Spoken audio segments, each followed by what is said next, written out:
اعوذ باللہ من الشیطان الرجیم بسم اللہ الرحمن الرحیم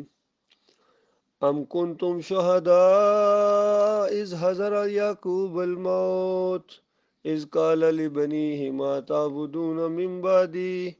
قالوا نعبد إلهك وإله آبائك إبراهيم وإسماعيل وإسحاق إلها واحدا ونحن له مسلمون۔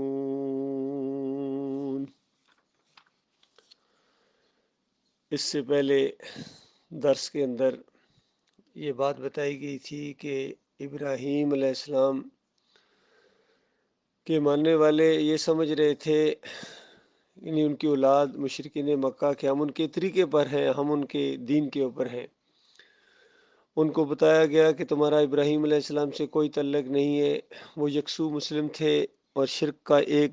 دبہ بھی ان کے نامہ زندگی کے اوپر نہیں تھا،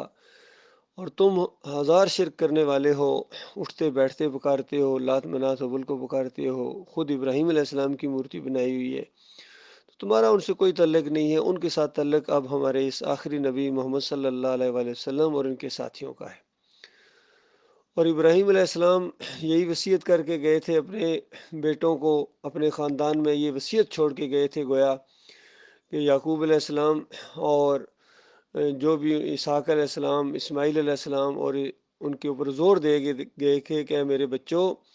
اللہ تعالیٰ نے تمہارے لیے اس دین کو، یعنی دین اسلام کو چن لیا ہے، اللہ کی فرمانبرداری کا طریقہ مسلم رہو، اور زور دیا اس کے اوپر کہ فلا تموتن الا وانتم مسلمون، تمہیں موت نہ آئے مگر یہ کہ تم مسلم کی حالت میں ہو، یعنی آخری دم، آخری سانس تک اس ایمان خالص کو لے کے جانا ہے، مسلم رہنا ہے، کسی جگہ بھی، کسی موقع کے اوپر بھی کمزوری نہیں دکھانی ہے، مدانیت نہیں کرنی ہے، اور پیچھے نہیں ہٹنا ہے۔ اور پھر اس کے بعد بتایا کہ دیکھیے کس طرح یہ سلسلہ آگے چلا کہ یعقوب علیہ السلام کے اوپر جب وقت آیا، آخری وقت آیا، موت کا وقت آیا، اور اس وقت انہوں نے بھی اپنے بچوں کو اکٹھا کیا، سارے بچوں کو اکٹھا کیا، اور کہا کہ دیکھو، یعنی زندگی میں تم مجھے دیکھ رہے ہو کس طرح میں اللہ کی بندگی کرتا ہوں، مشکل مصیبت میں صبر کرتا ہوں، اللہ کو پکارتا ہوں، اور کس طرح یعنی یہ توحید کی دعوت، رد شرک، اور میری پوری زندگی تمہارے سامنے ہے، میں کبھی کسی اور کے سامنے نہ جھکا ہوں اور نہ کسی اور کو جھکتے دیکھا اور اس کو منع نہ کیا، کبھی ایسا نہیں ہو سکتا، میری یہی تعلیم رہی ہے، یہ تو تم نے دیکھ ہی لیا ہے، اب آخری وقت ہے، میری زندگی میں تم اسی راستے پر چل رہے ہو، اور اب مسئلہ یہ ہے کہ میرے مرنے کے بعد تمہارا کیا حال ہوگا، یہ فکر کھائی جا رہی ہے مجھے۔ اور سارے بچوں نے آگے سے بڑا ہی زبردست اور مناسب جواب دیا، انہوں نے کہا کہ ابا جان اس معاملے میں، کیونکہ دوسری اخلاق کی چیزیں، دوسری کمزوریاں، گناہ گاریاں دیکھی تھیں، تو لیکن ایمان کے معاملے میں انہوں نے کہا کہ یہ تو سوال ہی پیدا نہیں ہوتا کہ ہم اللہ کے علاوہ کسی اور کو اپنا الہ بنا لیں، یہ نہیں ہو سکتا۔ تو بالکل انہوں نے پورے شرح صدر کے ساتھ انہوں نے کہا کہ نعبد الہک و الہ آبائک، ہم آپ کے الہ، یعنی آپ کی بندگی نہیں کریں گے، نہ آپ کو سجدے رکوع کریں گے، آپ کی قبر کو، آپ کی جسم کو، یا زندگی میں ہم نے کبھی نہیں کیے، اور نہ آپ کے والد صاحب کی بندگی ہوگی، نہ آپ کے دادا کی بندگی ہوگی، الہ تو کوئی نہیں ہے، یہ سارے انبیاء ضرور گزرے ہیں، لیکن الہ تو نہیں ہے کہ ان کو رکوع کیے جائیں، سجدے کیے جائیں، ان کو پکارا جائے، ان کی نظر و نیاز کیا جائے، یہ تو صرف الہ کا حق ہے۔ تو ہم اسی الہ کی جس کی آپ بندگی کرتے رہیں، آپ کے باپ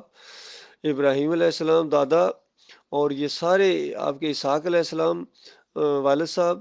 تو یہ جس کی بندگی کرتے رہے نا، وہ والا الہ پن پوائنٹ کر دیا تھا کہ کسی قسم کی ذرا شک اور شبہ نہ رہے، اور ساتھ پھر آگے سے اس کو اور سمیٹ کر کہا ذرا زور دینے کے لیے کہ الہ واحدہ، الہ تو بس ایک ہے، کوئی اور تو نہیں ہے، وَنَحْنُ لَهُ مُسْلِمُونَ، لہو کی ضمیر کدھر جا رہی ہے بتائیے؟ جب ایمان عقیدے کی بات ہوتی ہے تو بالکل پن پوائنٹ انگلی رکھ دی جاتی ہے، تاکہ کسی کو شک اور شبے کی کوئی گنجائش نہ رہے، کہ بالکل وَنَحْنُ لَهُ، بالکل یہ اسی طرح ہے جس طرح وَخَرُّوا لَهُ سُجَّدًا، ان صبر کیا تھا، اس سے پہلے سجدہ کر چکے تھے، اللہ کو شکر گزاری کا، پورے خاندان نے اللہ کو سجدہ کیا تھا، اور اس میں ذرا برابر کسی کو شک نہیں ہونا چاہیے کہ الہ کون ہے، معبود کون ہے، سجدے کے لائق کون ہے۔ وہ آپس میں ایک دوسرے کو سجدے نہیں کرتے تھے، وہ اللہ کو سجدے کرتے تھے، سارے کے سارے مل کے اللہ کو سجدے کرتے تھے، اس لیے یہاں بھی نحنو، ہم سب، وَنَحْنُ لَهُ مُسْلِمُونَ، ہم اسی کے فرما بردار رہیں گے، اسی کے مسلم ہیں۔ اور بتایا گیا کہ یہ جو جن کی باتیں ہو رہی ہیں انبیاء، یہ کچھ لوگ تھے جو گزر گئے، جو کچھ انہوں نے کمایا وہ ان کے لیے ہے، اور جو کچھ تم کماؤ گے وہ تمہارے لیے ہے، تم سے یہ نہ پوچھا جائے گا کہ وہ کیا کرتے تھے۔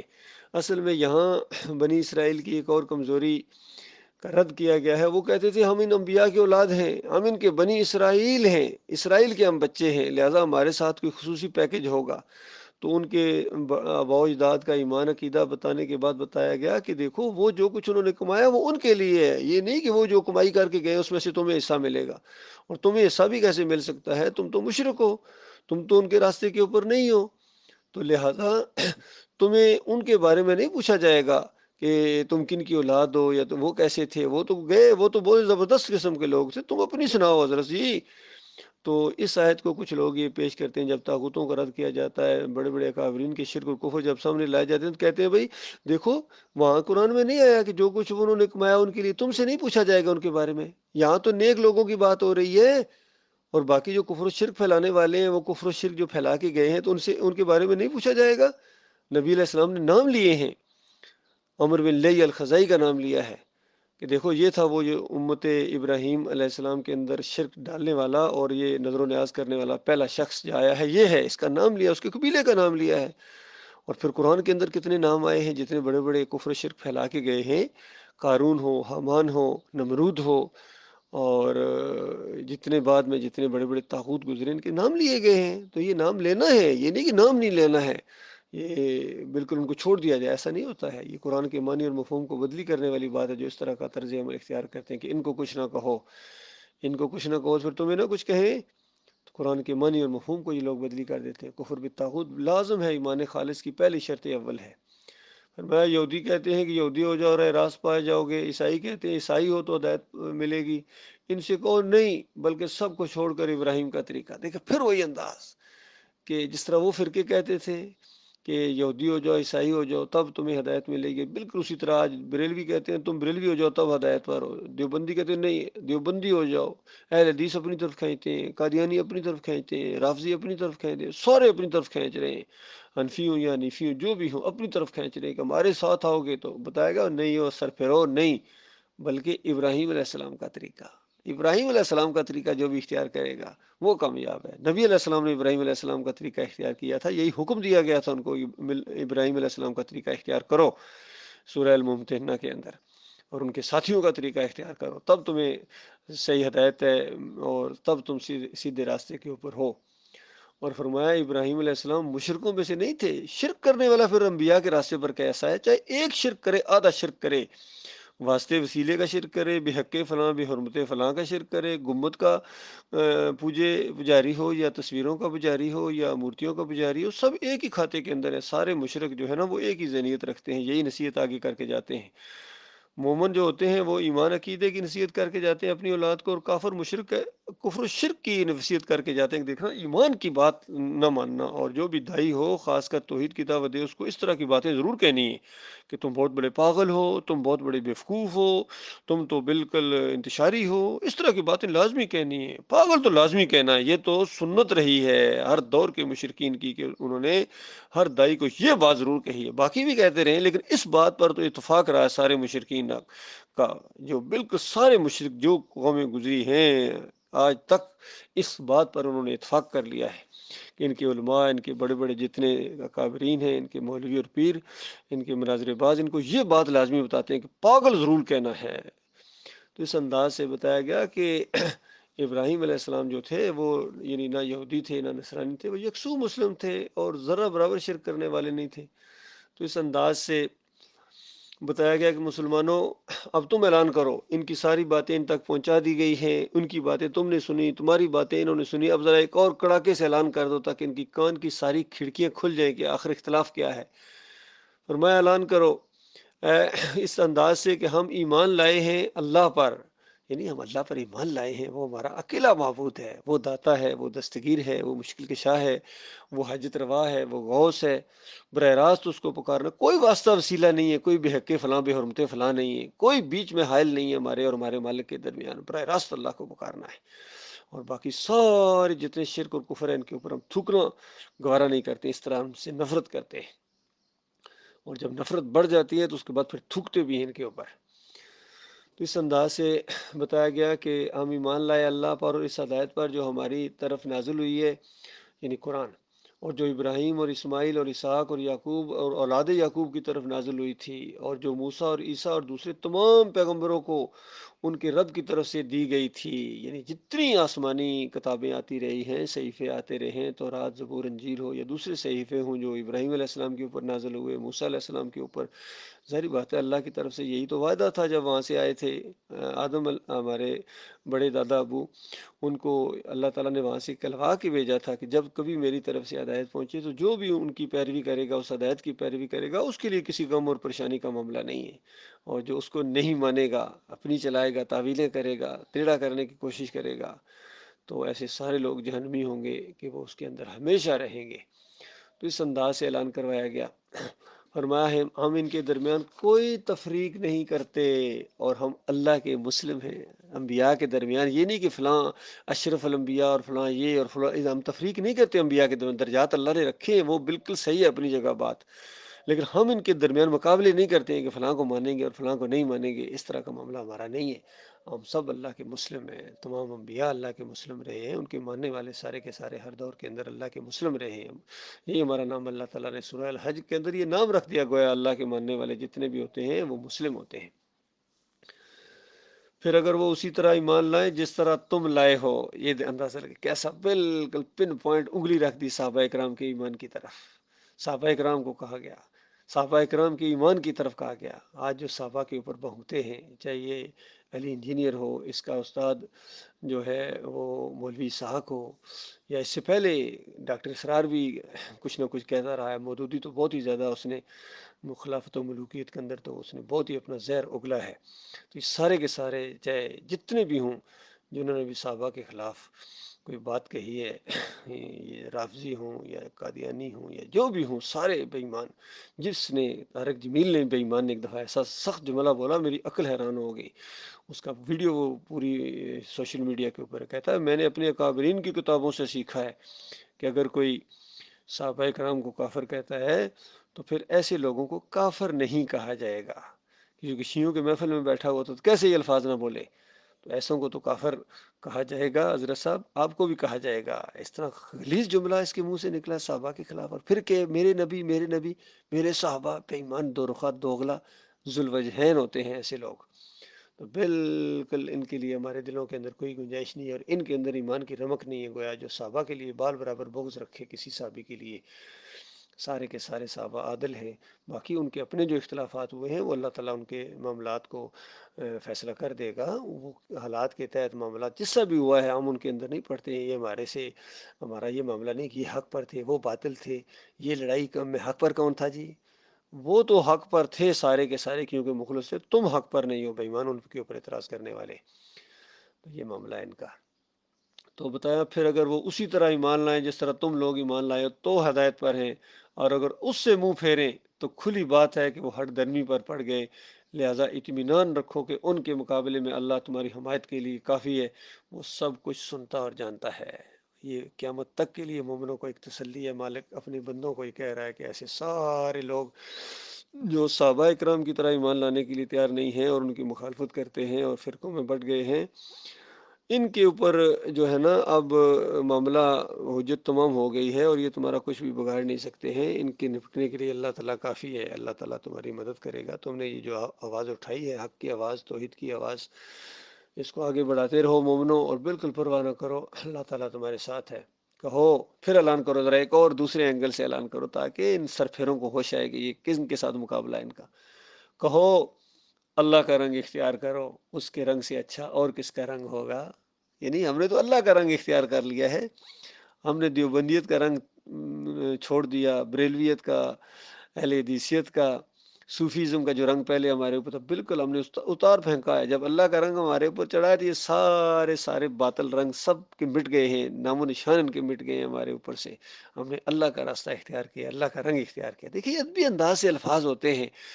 ہر زبان کے اندر کہ یہ اللہ کا رنگ اختیار کرو، اللہ کا رنگ اختیار کرو. اب کوئی رنگ ڈھونڈنا چلا پہلے وہ دکانوں پر ڈھونڈ تھا، پھر وہ اللہ کا رنگ کون سا ہے جی؟ کلر پیلا تو ہوتا ہے، نیلا ہی تو پاگل ہوگا. اللہ کا رنگ اختیار کرو، اللہ کی بندگی اختیار کرو، اللہ کا راستہ اختیار کرو، اللہ کا دین اختیار کرو، اور باقی سارے مسلکوں سے دیوبندیت، بریلویت، اہل حدیثیت سب سے جان چھڑاؤ. اور کیونکہ اللہ کا رنگ سب سے اچھا رنگ ہے. اللہ سے رنگ کے سے زیادہ کس کا اچھا؟ اس طرح دوسری جگہ فرمایا ومن احسن قولا ممن دعا الی اللہ. وہ اس سے اچھی بات کس کی ہوگی؟ جو اللہ کی طرف بلائے، جو اللہ کی طرف بلائے. تو یہ سب سے اچھی بات ہے. اور جو اس کا راستہ روکے، دائی کا راستہ روکے، ایسوں کے ساتھ اللہ تعالیٰ بڑی سختی کرتا ہے. اور ہر دور کے اندر ایسے متکبروں کا اور ایسے بدماشوں کا بڑی سختی کے ساتھ اللہ تعالیٰ نے ان کو پکڑا ہے. فرمایا نبی ان سے کہو کیا تم اللہ کے بارے میں ہم سے جھگڑتے ہو؟ حالانکہ وہی ہمارا رب بھی ہے اور تمہارا رب بھی وہی ہے، تمہارا بھی رب وہی ہے. یاد رکھیں ایک دن اسی کے پاس جاؤ گے. آج لگا لو فتوے، کبھی گستاخی رسول کے فتوے لگاتے ہیں، کبھی پاگل کہتے ہیں، کبھی دیوانہ کہتے ہیں، کبھی بیوقوف کہتے ہیں. کہہ لو کہ اور کہو، بالکل ہمارے اوپر بال برابر ان چیزوں کا اثر ہونے والا نہیں ہے، کیونکہ مالک نے اپنے مومن بندوں کی یہی صفت بیان کی تھی. ایسے لوگوں کو جو ایمان کے تقاضے پورے نہ کریں، ان کو کہا گیا تھا کہ اگر تم ایمان کے تقاضے پورے نہیں کرتے ہو تو ہم ایسے لوگوں کو لائیں گے جن سے اللہ محبت کرے گا. اللہ نے محبت کی ہے تب مالک ایسوں کو لایا ہے، محبت کی وجہ سے لایا ہے. مالک کو اپنے بندوں پر بڑا ناز ہے. مالک فرماتا ہے ہم ایسوں کو لائیں گے جن سے مالک محبت کرے گا، پھر وہ مالک سے محبت کریں گے. مالک سے محبت اشد حب اللہ، اللہ سے بڑی شدید محبت کریں گے، اور جہاد کریں گے اللہ تعالیٰ کے راستے میں. اور وہ مومنوں کے لیے نرم ہوں گے، کافروں کے لیے سخت ہوں گے، اور کسی لان تان کی ذرا برابر پرواہ نہیں کریں گے. ذرا برابر تمہارے ان فکروں کے ہمارے پر کوئی اثر نہیں ہوتا ہے، بلکہ ہمارا ایمان اور بڑھتا ہے جب یہ مولوی، یہ سارے جتنے بھی مسلک پرست ہیں، جب ان کے سر کے اوپر ہتھوڑا لگتا ہے توحید کا، ایمان خالص کا، تو ان کا بیجا پچک جاتا ہے، اور پھر اس طرح سانپ کی طرح بل کھاتے ہوئے اپنا زہر اگلتے ہیں. تو بہرحال جو مرضی کر لو، ہم تو اللہ کے راستے میں آ چکے ہیں، ہم اللہ کا رنگ اختیار کر چکے ہیں. اب ہمارا اور تمہارا جھگڑا اللہ کے معاملے کے اوپر ہے، اور اس کے علاوہ ہمارا کوئی جھگڑا نہیں کسی کی. سن لو بالکل سب کہ ہمارے اعمال ہمارے لیے، تمہارے اعمال تمہارے لیے ہیں. اللہ تمہارے اعمال کو بھی دیکھ رہا ہے، ہمارے اعمال کو بھی دیکھ رہا ہے، اور ہم اللہ ہی کے لیے اپنی بندگی کو خالص کر چکے ہیں. ہم خالص کر چکے ہیں. تم تو بھی ارادہ فرما رہے ہو نا، یا وہ بھی ڈوان ڈول ہو گے اللہ کی طرف آئیں یا نہ آئیں، سچوں کا ساتھ دیں یا نہ دیں. ابھی تو بالکل بیچ میں پڑے ہوئے. ہم اللہ کا رنگ اختیار کر چکے ہیں، ہم اپنی بندگی کو اس کے لیے خالص کر چکے ہیں. یا پھر کیا تمہارا کہنا یہ ہے کہ ابراہیم علیہ السلام اور اسحاق اور یعقوب اور اولاد یعقوب سب کے سب یہودی تھے یا نصرانی تھے؟ یعنی یہ تم یہ کہتے ہو، تم بھی ان کے ساتھ منسوب کرتے ہو اپنے آپ. کیا وہ تمہاری طرح تھے؟ کیا وہ تم انبیاء تمہاری طرح یہ مورتیوں کو پوجنے والے، تصویروں کو پوجنے والے، گنبدوں کے پجاری تھے؟ تم یہ سمجھتے ہو وہ ان چیزوں کو شرک نہیں کہتے تھے؟ وہ تو دشمن گزرے ہیں ان چیزوں کے، وہ ان چیزوں کے دشمن گزرے ہیں. تو تم یعنی زیادہ جانتے ہو دین کو، یا یہ انبیاء زیادہ جانتے ہیں؟ کس راستے کے اوپر ہو؟ اور اللہ نے جو بتایا کہ ان لوگوں کا راستہ اختیار کرو، یہ نیک لوگ تھے، ان کو پوجنا پکارنا نہیں ہے، تو اس بات کو تم زیادہ جانتے ہو یا اللہ زیادہ جانتا ہے؟ تو پھر فرمایا اب فتویٰ گویا ان کے اوپر آ گیا، ان بے ایمانوں کے اوپر. اس شخص سے بڑا ظالم اور کون ہوگا جس کے ذمے اللہ کی طرف سے ایک گواہی ہو اور وہ اسے چھپائے. تمہاری حرکات سے اللہ غافل نہیں ہے. یعنی یہ ایمان کی بات، توحید کی بات جن کو معلوم تھی اور انہوں نے دانستہ چھپائی ہے، اس کو دانستہ چھپائی ہے انہوں نے. تو بتاؤ اس سے بڑا ظالم کون ہوگا؟ پوری طرح جان گئے کہ ایمان کیا ہے، توحید کیا ہے، شرک کیا ہے. اس دعوت کے اندر، ہر دور کے اندر جب یہ دعوت اٹھتی ہے کھل کے اٹھتی ہے، اللہ کے فضل و کرم سے اٹھتی ہے. تو اس کے بعد انہوں نے اس کو چھپانا شروع کر دیا، دبانا شروع کر دیا انہوں نے. تو یہ بہت بڑے ظالم ہیں. فرمایا وہ کچھ لوگ تھے جو گزر چکے، وہ جو نیک لوگ تھے نا، وہ گزر چکے، اپنا اپنا حصہ وہ ڈال چکے، ایمان خالص کا راستہ اختیار کر چکے. انہوں نے تو حق ادا کرنے کی کوشش کی ہے، ان کا سب کچھ انہی کے لیے. ان کے ساتھ منسوب کرنے، ان کا نام لینے سے تمہیں کچھ نہیں فائدہ ہو جائے گا. اس راستے پر آؤ. تو اس طرح بتایا وہ کچھ لوگ تھے جو گزر چکے، ان کی کمائی ان کے لیے تھی، اور تمہاری کمائی تمہارے لیے ہے. آج سارے جتنے یہ مسلک پائے جاتے ہیں، کتنے نبی علیہ السلام کی تعریفیں کرتے ہیں. صحابہ کرام کی بھی کچھ لوگ کرتے ہیں، کچھ لوگ خلاف ہیں، لیکن کچھ لوگ تعریفیں بھی ان کی کرتے ہیں، نام لے لے کے کرتے ہیں، ان کے نام سے تنظیمیں بن گئی ہیں. تو اتنی تعریفیں کرنے سے تمہیں کیا فائدہ ہوگا جب تک تم اس راستے پر نہیں چلو گے؟ اسی طرح اس آخری دور کے اندر یہ جو توحید کی دعوت اٹھی ہے ڈاکٹر مسعود الدین عثمانی رحمۃ اللہ علیہ کے ذریعے، بہت ہی زبردست کڑاکے کی دعوت اٹھی ہے، اور شرک کی جڑ کے اوپر تیشہ چلایا اس اللہ کے بندے نے، اور سارے شرکوں کا رد کیا ہے اور طاغوتوں کی نشاندہی کی ہے۔ اور اس کے بعد آگے جا کے یہ پھر فرقوں میں کچھ بٹ گئے ہیں، تو نام سارے ڈاکٹر صاحب کا لیتے ہیں کہ ہم ڈاکٹر صاحب کے ساتھی ہیں، اور تمہارا ڈاکٹر صاحب سے کیا تعلق ہے؟ جب تک وہ طریقہ اختیار نہ کرو اس انداز سے، اس دور کے اندر توحید کا راستہ اختیار نہ کرو، صحابہ کرام کے نقش قدم پر چلنے والا انداز سامنے نہ لاؤ، تمہارا کوئی تعلق نہیں کسی مومن کے ساتھ، اور تم بالکل اپنے اس دعوے میں پھر جھوٹے بھی نکلو گے، اور تمہیں فائدہ ہونے والا کچھ نہیں ہے، تم سے ان کے اعمال کے متعلق سوال نہیں ہوگا، تم اپنی سناؤ حضرت جی، اپنی بات کرو۔ بتایا نادان لوگ ضرور کہیں گے، یعنی اللہ ان کو نادان کہہ رہا ہے، بیوقوف کہہ رہا ہے، کہ انہیں کیا ہوا ہے کہ پہلے جس قبلے کی طرف یہ رخ کرتے تھے، صلات پڑھتے تھے، اس سے یکا یک پھر گئے۔ اے نبی ان سے کہو مشرق اور مغرب سب اللہ کے ہیں، اللہ جسے چاہتا ہے سیدھی راہ دکھاتا ہے، اور اسی طرح تو ہم نے تمہیں ایک امت وسط بنایا ہے تاکہ تم دنیا کے لوگوں پر گواہ ہو اور رسول تم پر گواہ ہو۔ اندازہ لگائیے، یعنی یہ تحویل قبلہ کا جو معاملہ ہوا تھا تو بتایا گیا کہ دیکھو یہ تو مشرق اور مغرب اللہ تعالیٰ کا ہے، مومن تو ہر دور کے اندر چاہے یہ مسجد الحرام کی طرف رخ کریں چاہے بیت المقدس کی طرف رخ کریں، سجدے تو وہ اللہ ہی کو کرتے ہیں، بندگی تو اللہ ہی کو کرتے ہیں، اور اللہ نے جب حکم دیا کہ ادھر رخ کرو ادھر کرتے ہیں، اتنے فرما بردار ہیں وہ ذرا برابر اللہ کے حکم کی نافرمانی نہیں کرتے ہیں، اور اللہ کے حکم کو ہی بجا لانا اللہ کی بندگی سمجھتے ہیں۔ تو اس طریقے سے بتایا گیا کہ اللہ تعالیٰ جس کو چاہتا ہے سیدھی راہ دکھاتا ہے، تو اسی طرح اس امت کو بھی، اس آخری امت کو امت وسط بنایا، تاکہ یہ پوری امتوں کے اوپر، انسانوں کے اوپر یہ گواہ بنیں گے۔ اس لیے تبلیغ بہت ضروری ہے میرے بھائیوں، ہر اینگل سے، ہر انداز سے تبلیغ کرو، جیسا موقع ملتا ہے، اکیلے اکیلے بھی لوگوں میں، پھر لٹریچر تقسیم کرنا، پھر یہ سوشل میڈیا تو اللہ نے ایسا پلیٹ فارم دے دیا ہے کہ جو بس بندہ خود جیسا ہے نا، یقین کیجئے اسی طرح کا اس کو یہاں سے فائدہ اٹھاتا ہے۔ تو جو مومن ہے، مخلص مومن ہے، وہ اپنی آواز کو بلند کریں، سوشل میڈیا کے ذریعے پوری دنیا تک یہ آواز پہنچے۔ یوٹیوب کے اوپر ہمارے کتنے بیانات آ چکے، کم از کم 6,000 کے قریب ہو چکے ہیں الحمدللہ، اور فیس بک کے اوپر، ٹویٹر کے اوپر، انسٹاگرام کے اوپر، اور یہ جو ٹک ٹاک آج کل اس پر بہت زیادہ یہ لوگ سنتے ہیں ان چیزوں کو، تو یہ ساری دعوت پھیل رہی ہے الحمدللہ۔ جو اللہ کی طرف جھکا ہوا دل رکھتا ہوگا وہ اس دعوت کو مانے گا، وہ ہمارے ساتھی ہیں، بھائی ہیں، جو بھی ہیں۔ ظاہری بات ہے دنیا میں ہر انسان دوسرے انسان سے ایک دم تھوڑا ہی مل سکتا ہے، یہ دنیا کتنی وسیع ہے، جہاں جہاں تک یہ آواز پہنچے، جو بھی اس بات کو مان لے گا وہ ہمارا بھائی ہے، وہ ہمارا ساتھی ہے، مومن بھائی ہے ہمارا، اور اس راستے کا وہ مسافر ہے، ایمان کے راستے کا۔ توحید کی دعوت جہاں بھی اٹھے گی لیکن پوری اسی انداز سے قرآن اور حدیث کے مطابق، کسی ایک کو بھی نہیں چھوڑا جائے گا، کسی ایک طاغوت کو نہیں چھوڑا جائے گا، کسی ایک مورتی کو نہیں چھوڑا جائے گا، کسی ایک گنبد کو نہیں چھوڑا جائے گا، ایک کو بھی نہیں چھوڑا جائے گا۔ یہ جو کہتے ہیں ایک کو چھوڑنا، نہ نہ، میں تو چھوڑنے والا نہیں ہوں بھائی۔ کوئی مومن کسی شرک کے خلاف جب وہ بیان دے رہا ہو تو کبھی نہیں کہہ سکتا کہ بس ایک استثنائی شرک ہے جی، استثنائی شرک میں استثناء نہیں ہوتی ہے، ایک کے اوپر نہیں چھوڑنا ہے، سارے بتوں کو توڑنا ہے، یاد رکھیے۔ اللہ تعالیٰ اس کی توفیق دے۔ وقول قولی ھذا استغفر اللہ لی ولکم۔